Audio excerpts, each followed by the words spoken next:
नमस्कार माझ्या शेतकरी मित्रांनो, शेतकरी दादा यूट्यूब चॅनलमध्ये आपले सर्वांचे पुन्हा एकदा स्वागत आहे। आज आपण बघणार आहे दुपारनंतरची सोयाबीन मार्केट रिपोर्ट।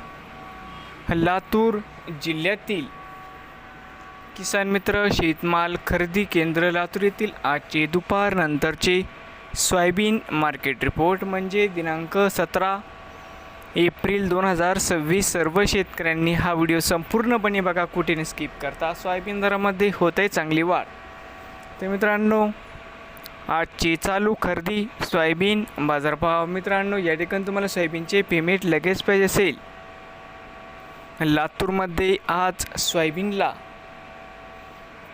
5720 रुपये क्विंटल। लातूरमध्ये आज सोयाबीनला बाजारभाव मिळत आहे। नवीन आले असाल तर शेतकरी दादा यूट्यूब चॅनलला सबस्क्राईब करा रोज सोयाबीनचे व्हिडिओ बघण्यासाठी।